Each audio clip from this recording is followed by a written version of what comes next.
Infuocata la Biennale di Venezia con 2 cortei di protesta che si sono presi la scena ai giardini all'Arsenale, fumogeni gialli e azzurri in solidarietà con l'Ucraina e contestazioni al padiglione israeliano.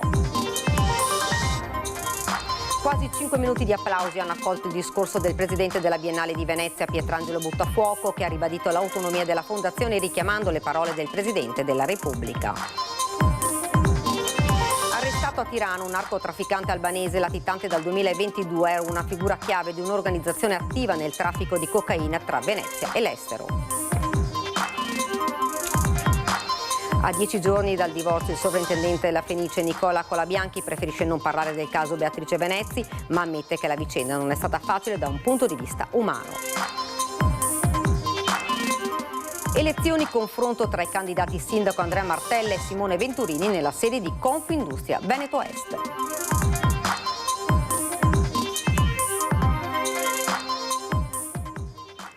Buonasera, ben ritrovati dalla redazione di Venezia. Dunque questi titoli: mattinata infuocata, lo avete sentito, la Biennale di Venezia con 2 cortei di protesta che si sono presi la scena ai giardini all'Arsenale, fumogeni gialli e azzurri in solidarietà con l'Ucraina e contestazioni al padiglione israeliano. È stata anche la mattinata delle proteste contro i padiglioni aperti della Russia ai giardini e di Israele all'Arsenale alla 61esima esposizione internazionale d'arte della Biennale di Venezia. 2 cortei distinti di manifestanti hanno animato, come peraltro era stato largamente annunciato, la protesta e la mobilitazione. Circa 200 gli attivisti che hanno presidiato l'ingresso del padiglione di Israele al grido "Palestina libera, stop al genocidio", ma ad aprire le proteste sono state le Pussy Riot FMI con il volto travisato da passamontagna color rosa. Si sono fermate davanti al padiglione della Russia con dei fumogeni e i colori della bandiera dell'Ucraina. La protesta, molto scenografica e pacifica, è durata circa un quarto d'ora. Davanti al padiglione di Israele, invece, una sorta di prova generale di quanto potrebbe succedere anche venerdì. Non ci sarà quel giorno il ministro dei beni culturali Alessandro Giuli, ma a Venezia, nelle stesse ore, è previsto l'arrivo del vice premier Matteo Salvini, in segno di stima e vicinanza al presidente della Biennale Pietrangelo Buttafuoco. Salvini ha annunciato che visiterà tutti i padiglioni, compreso quello russo. 38.000 persone con le sue bombe, droni, missili, mentre altre 10.000 sono state sepolte vive sotto le macerie e decine di migliaia sono state ferite, sfollate, traumatizzate. Alle persone palestinesi di Gaza viene negata ogni infrastruttura fondamentale per la vita: ospedali, scuole, campi profughi, istituzioni culturali e civili, tutto distrutto. Nel frattempo in Cisgiordania la violenza dei coloni si intensifica. Sosteniamo le dimissioni della giuria internazionale. Concordiamo con il loro rifiuto di prendere in considerazione per i premi di quest'anno stati accusati di crimini contro l'umanità, incluso Israele.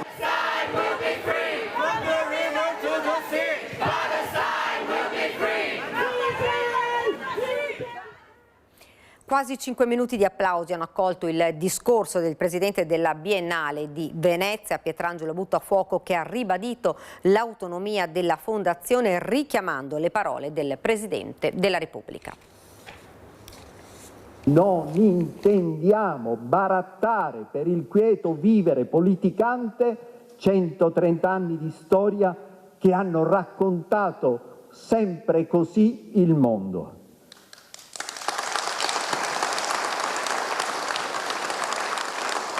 Il presidente della Biennale di Venezia, Pietrangelo Buttafuoco, si è appellato alle parole del presidente della Repubblica, Sergio Mattarella, pronunciate ai Davide di Donatello, per ribadire ancora una volta la necessità di andare avanti con audacia e libertà, l'autonomia e l'indipendenza della fondazione. Un discorso accolto da quasi 5 minuti di applausi, calorosi abbracci e persino commozione delle persone in sala. Il presidente del Consiglio, Giorgia Meloni, ha una precisa domanda, la domanda delle domande sulla partecipazione della Russia alla mostra internazionale d'arte, una domanda fatta dal Corriere della Sera, ha detto: la Fondazione La Biennale di Venezia è autonoma. Ha fatto la doverosa premessa: non sono d'accordo, ma. E proprio quel ma, da par suo, e io la ringrazio, proprio in quel ma ha confermato sgargiante e definitiva la libertà e l'autonomia e quindi la libertà e l'audacia che sono alla radice dello iure, la civiltà del diritto. Oggi arriviamo a questa apertura dopo aver attraversato settimane complicate, vorrei dire giornate complicate. Noi non possiamo chiudere, noi non possiamo boicottare come risposta automatica, possiamo e dobbiamo discutere, possiamo dissentire e lo facciamo anche con forza, ma dentro uno spazio condiviso e mai fuori da esso.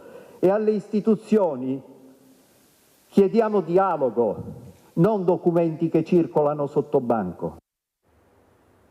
Siamo alla cronaca. Arrestato a Tirana un narcotrafficante albanese latitante dal 2022, figura chiave di un'organizzazione attiva nel traffico di cocaina tra Venezia e l'estero. Era latitante dal 2022 e ricercato a livello internazionale. È stato arrestato a Tirana un narcotrafficante albanese di 45 anni. L'uomo, destinatario di una red notice dell'Interpol, era stato condannato in via definitiva per associazione finalizzata al traffico di stupefacenti e spaccio di droga al termine di un'indagine coordinata dalla Procura distrettuale di Venezia e condotta dalla squadra mobile tra il 2019 e il 2021.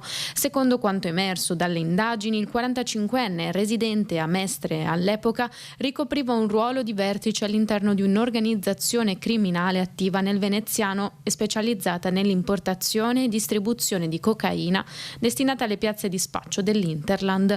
La sentenza della Corte d'Appello di Venezia ne aveva accertato la funzione decisionale e operativa, in particolare nella gestione dei canali di approvvigionamento e nella direzione della rete di distribuzione. Le ricerche portate avanti da un gruppo congiunto della squadra mobile di Venezia e del servizio centrale operativo si sono intensificate dopo l'estensione internazionale del mandato di richiesta di arresto della Procura Generale.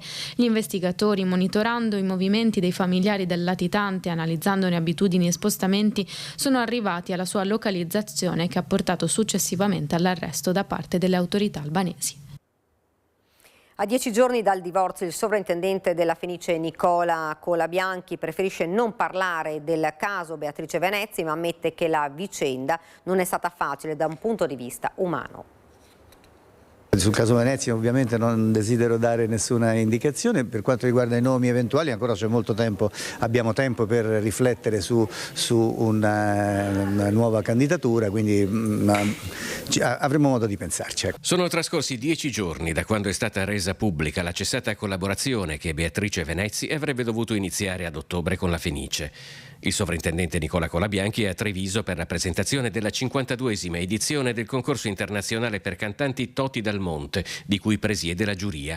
Ma inevitabilmente non si può non parlare di quale aria tiri a teatro, compreso il suo rapporto con l'orchestra. Io la vedo quotidianamente, l'orchestra non abbiamo avuto un confronto diretto dal punto di vista dialettico, ma l'orchestra sta facendo le prove. Ieri ero alla prova del nuovo concerto che ci sarà da venerdì sera, quindi con il maestro Axelrod, un bellissimo programma americano. Se nell'ultimo periodo il rapporto di Colabianchi con l'orchestra è stato teso, è anche vero che il sovrintendente ha deciso di annullare le collaborazioni future con Beatrice Venezzi proprio dopo aver definito inaccettabili alcune dichiarazioni della direttrice verso i musicisti rilasciate durante un'intervista ad un quotidiano argentino. Una decisione, quella di Colabianchi, che evidentemente non è stata presa a cuor leggero. L'umano poi, quando hai un ruolo rilevante, passa in secondo piano, perché il ruolo deve avere una predominanza sulle scelte, sulle decisioni, su quello che è più opportuno o meno opportuno fare. Quindi l'aspetto umano sì, sicuramente può aver generato qualche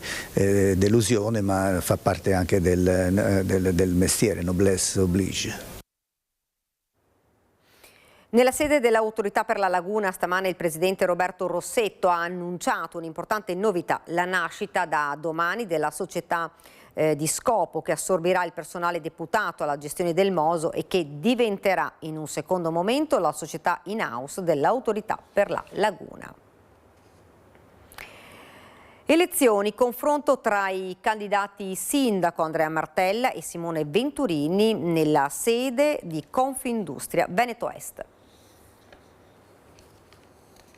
Il canale Vittorio Emanuele, Isola delle Trese, Malamoco Marghera e il canale Nord per le crociere, perché senza questo veramente si va a bloccare il porto, perché qualsiasi altra alternativa è troppo a lungo termine. Entrambi sono stati abbastanza chiari in dire qual era la loro posizione e credo che sia servito per farsi un'idea a tutti. 40 minuti a testa per rispondere a 5 quesiti, in primis sul destino del porto, proposti da Venezia Port Community ai candidati sindaco Andrea Martella e Simone Venturini. Il porto è un asset strategico della nostra città, un'economia importantissima che va tutelata, salvaguardata, dobbiamo muoverci così, con l'obiettivo di tenere insieme una visione unitaria di tutela della laguna e di operatività del porto. È una scelta complessa come tutto quello che riguarda la città di Venezia, ma io sono convinto che la faremo con esattamente l'obiettivo di garantire un futuro anche al porto, in una fase di transizione più vicina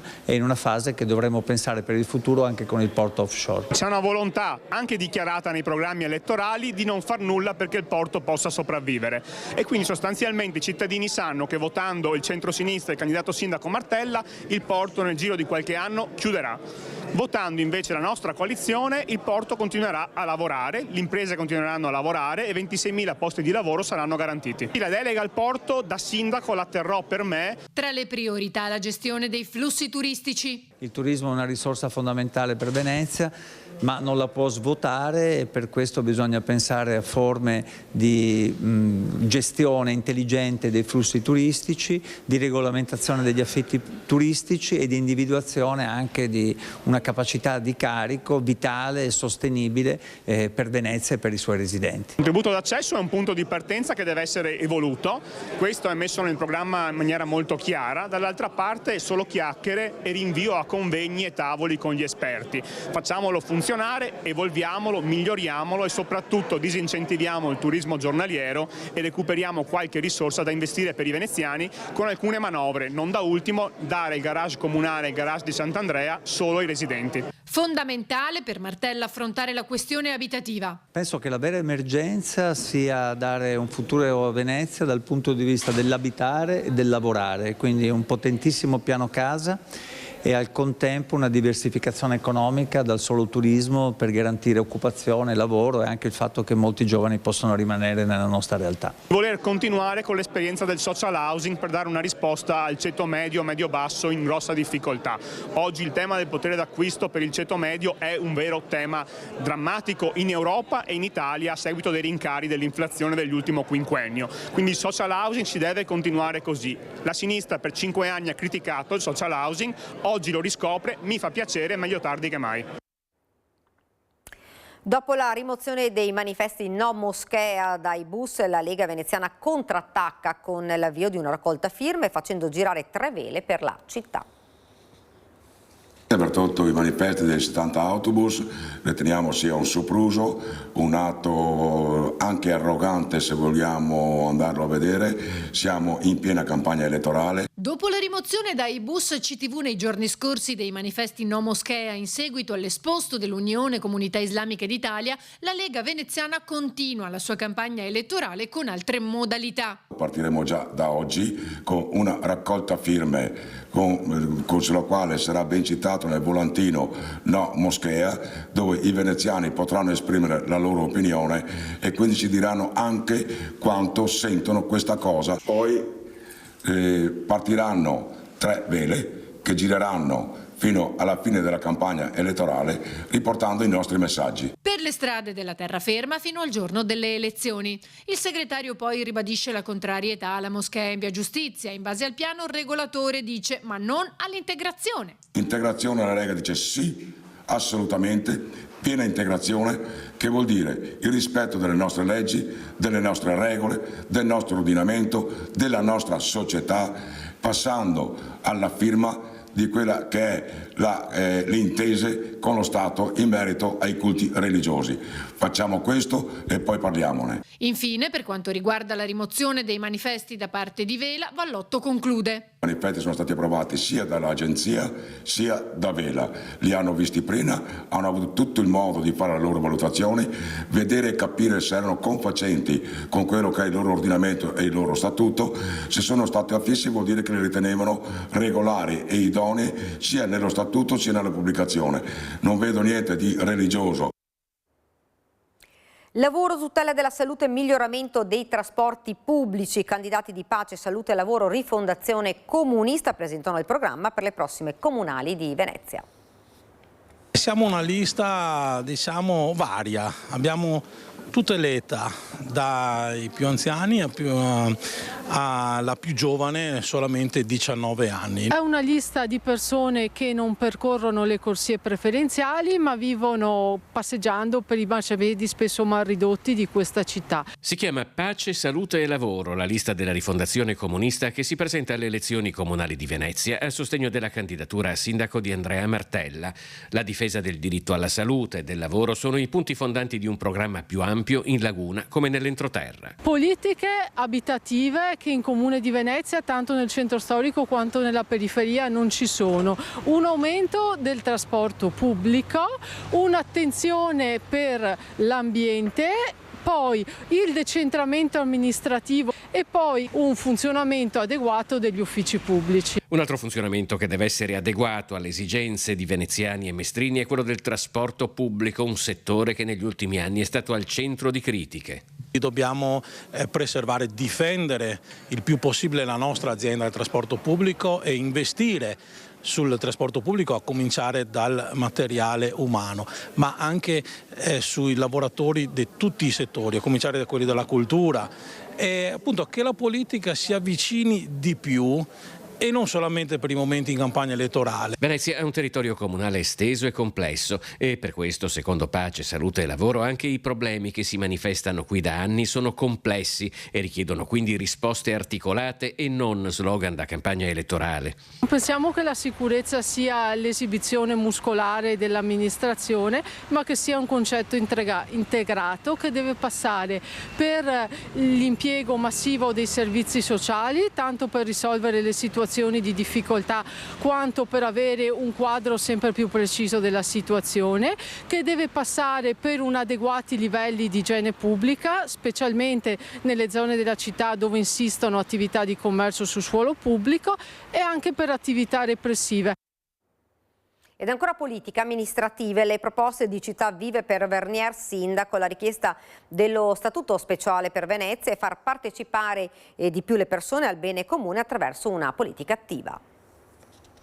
Basta propaganda, proponiamo soluzioni nel breve, nel medio e nel lungo periodo, tutte cose fattibili. Un programma concreto con una missione: far vivere le città. È l'obiettivo di Città Vive per Vernier Sindaco, che si propone per cambiare la gestione del territorio, valorizzandone la sua unicità e allo stesso tempo la sua pluralità, e decide di farlo con una squadra di professionisti. Siamo tutte persone del territorio, conosciute nel territorio, professionisti del territorio che hanno un'idea comune, che non hanno mai fatto politica, che hanno deciso di mettersi al servizio del bene comune. Proponiamo un progetto, un programma assolutamente fattibile e fattivo, non dipendiamo da nessuno, pensiamo di essere rappresentativi per tutto il territorio per quel che riguarda tutta la complessità e le specificità che dobbiamo tutelare.